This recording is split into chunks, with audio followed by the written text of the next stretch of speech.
Hello class, my name is Michael Ebron and I'll be presenting you with my informative speech. First of all, let me, excuse the room. It is a children's room, but it's the best I had, so please allow me to make do. What I'll be bringing you today is Take-Two Interactive. It's the company and face behind many of the top games produced today. The companies behind Rockstar, Take-Two, and 2K Sports. And based on my research, I'll present information about the company's background on how they became a top company, producing games.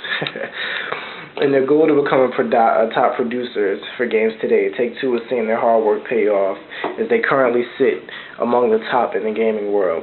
And during the minutes that follow, I'll tell you how they're revolutionizing gaming by explaining the background, showing the steps, and showing a few products that keep their company afloat and actually are the basis for their company.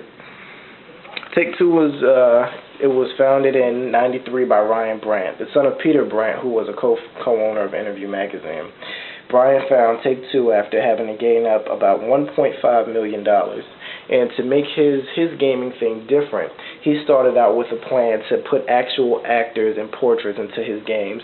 His first experiment was with Tia Carrere, who was known for some of her hard work in True Lies and as well as Wayne's World. The resulting game, which was Dalude's Encounter, became an immediate success. They said, okay, maybe we have something here, and tried the process again. This time they used Dennis Hopper in Hell, a cyberpunk thriller. The game would sell 300,000 copies over the next 6 months worldwide.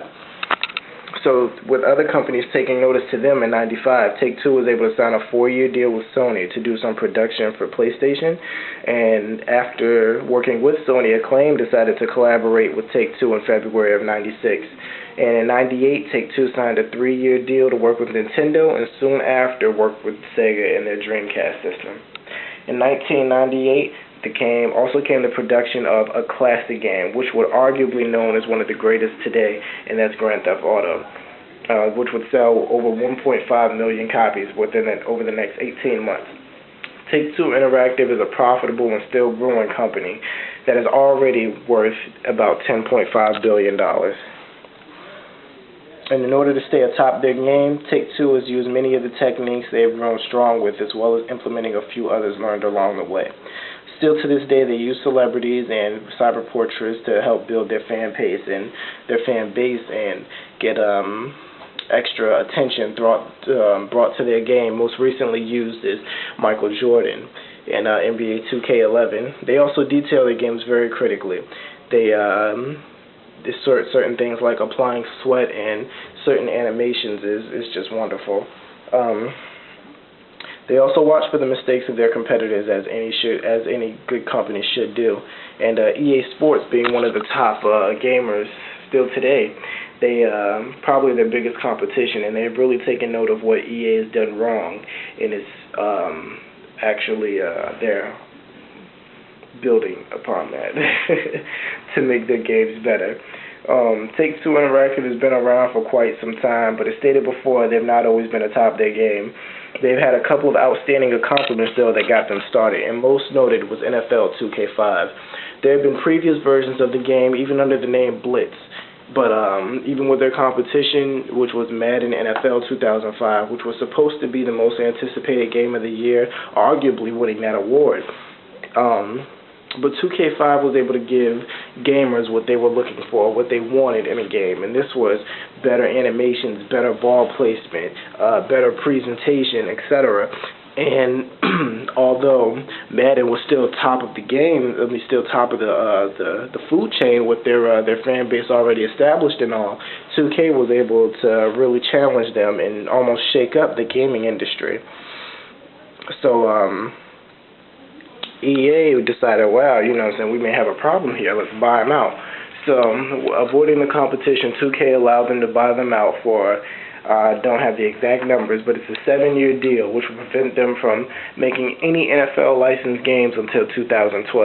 They tried to go around making all-pro football 2K8 using great NFL legends like Emmitt Smith and Jerry Rice and John Elway. The game would do very well, but not as well as it could have due to the lack of NFL bases. And still, 2K5 would sell over 2.5 million copies for the PS2 and Xbox alone, not even counting the 360. It was supposed to keep them going in a battle for the top sports simulating football game in the industry, but like I said, EA Sports was able to buy them out. And that was a huge blow to 2K fans. But determined to show the world that they still had it regardless, they continued to work on their great project in Grand Theft Auto. San Andreas will be their biggest game, but also most controversial, due to the drug base and gun base and stealing cars and the racism and arguably nudity. They had to take the game off the shelves and rearrange it to make it suitable to be sold in stores and under the mature rating, but it still came out to be a beautiful game to sell over 5.1 million copies for the PS2 alone, and not even including the Xbox or PC. Still today, GTA is a top-selling game. The most recent would be Grand Theft Auto 4, which has grossed over $500 million, and there is still to be some more projects coming soon from GTA and Rockstar. The most recent title to keep this prosperous company growing is arguably the most anticipated game of the year in NBA 2K11. After 2K10 did wonderful last year, 2K11 was supposed to top that, and I personally can say it has. They have done, it has received wonderful reviews from numerous credible places like GameStop, IGN, 1UP, G4, etc. It has many attributes to keep this game atop, as in great ball placement, the sweat is detail, the muscle detail, the animations, the presentation, the instant replay. Everything is incredible about this. And despite only being out a month and a half, less than 2 months, it has already sold $150 million. It has grossed over $150 million. So as you can see, Take-Two Interactive is a very productive game in the prime of their business, or company in the prime of their business. They have a lot of good things working for them. They are truly seeing their hard work pay off as they remain a top company. They've been able to become a top company by understanding their background, taking the right measures to reach this plateau, and maintaining their standards to stay productive. So with such remarkable accomplishments to their resume, Take-Two stands a top company and is a threat to become a monopoly in the gaming industry very soon for the time to come. I hope you guys enjoyed the presentation, and I look forward to seeing you very soon.